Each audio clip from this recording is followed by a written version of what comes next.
Hey everyone, welcome to my breakdown of the YiHui 135 scale Zeta Gundam.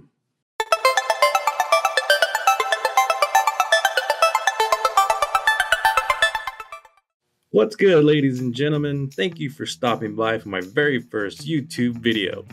My first review happens to be my favorite mobile suit design, which also happens to be piloted by a boy with a girl's name, who gets really mad when you mention this. First seen in Mobile Suit Zeta Gundam Episode 21, the MSZ-006 Zeta Gundam was famously piloted by Camille Badan, which is a boy's name, by the way. So first off, there's no need to say it, but I'll say it anyways. It's large, it's big, it's an absolute unit. This 135 scale Zeta Gundam is made by YiHui, the fourth in a line of 135 scale model bust coming out of China. The company released a 135 scale Sananju and 2 Unicorn Gundams in the past. This particular kit was released in January or February of this year, and the current retail price starts at about $180 depending on shipping. I got mine at nuketypehq.com, but it seems like as of this recording, they no longer carry it. If you do want to purchase something from nuketypehq.com, make sure to use the promo code in the description for 10% off your whole order. They also offer flat rate shipping of $5, and for orders over $59, they'll ship for free. Alright, so let's dive right in. As you can see, I painted the damn thing. Obviously, you don't have to, but painting is my favorite part of building a model kit. Which brings me to the first issue. Well, I say issue, and it might not be so for you, but the tolerances between the pegs and the holes on this kit are tight. I foolishly thought this was like a bandai kit, and I could just spray all over the freaking place. Well, I learned that was a big old bag, and nope. So keep this in mind, even if you're only going to do a flat coat on this thing. Mask off the pegs and their corresponding holes. Real quick, if you're not planning to paint and planning to do a straight build with or without some panel lining, I think it'll still look amazing. If you are planning to paint this thing, well, here are some of the areas I had issues with. The head and shoulders.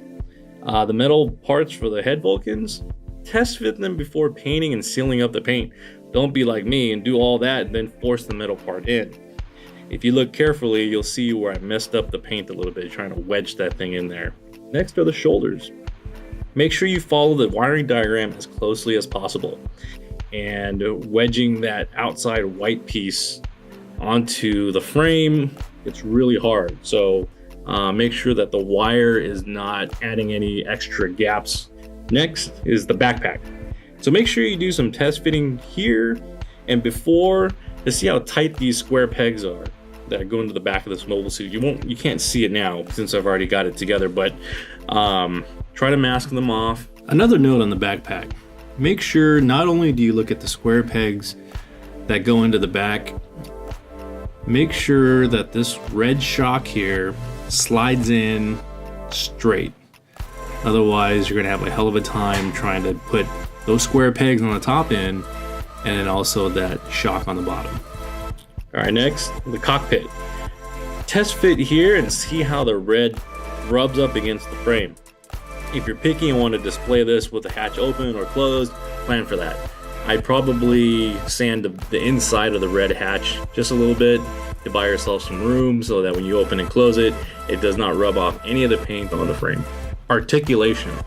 There's very little articulation on this thing, at least in the sense that we know in this community and understand it. Here, look. Shoulders go forward and backwards. They kind of tilt up and down. Head is on a ball joint, so there's no surprises there. It is a little bit limited due to the chin and rubbing up against parts in the backpack or next to it on the collar. I'm not going to do this. I'm not going to try my luck and scratch off a bunch more paint. Gimmicks. Open hatch. Who doesn't love some open hatch goodness? Add on top of that, LEDs. To be honest, the part that I worried about the most with this kit ended up being the easiest part of this kit. That was the LEDs. Now, never having built a kit with LEDs included, I wasn't sure how much play there was in sliding the wires in between the parts. Well, it turned out that fear was unfounded, and it was like I said, the easiest part of the build. Now, putting it all together and making sure the wires aren't pinched or cut, that's a different story. Overall, installation of the LEDs were the easiest part of the kit.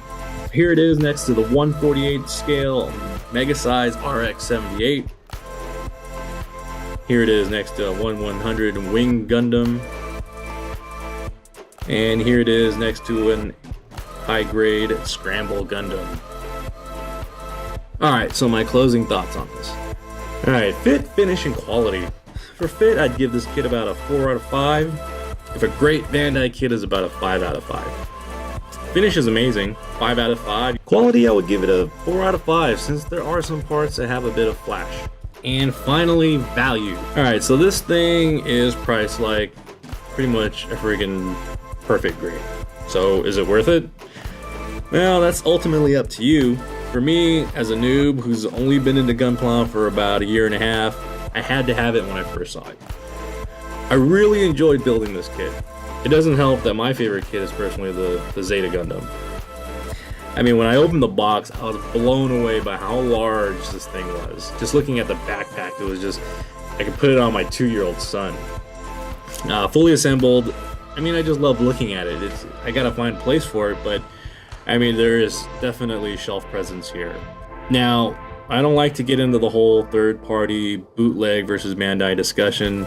I mean, I'll just go buy what I want, you go buy what you want, we both be happy. But I will say, if it makes Bandai up their game and give us better kits, then I don't see the harm in it. Well, I hope you guys enjoyed my first video. If you did, drop me a line, and I can always use the positive reinforcement. If you didn't, well, I don't do well with negative reinforcement, but I like to know anyways. Tell me what you hated about it, tell me what you liked about it. I am more active on Instagram, so if you guys want to follow me there, hit the link in the description, and I'll see you guys next time.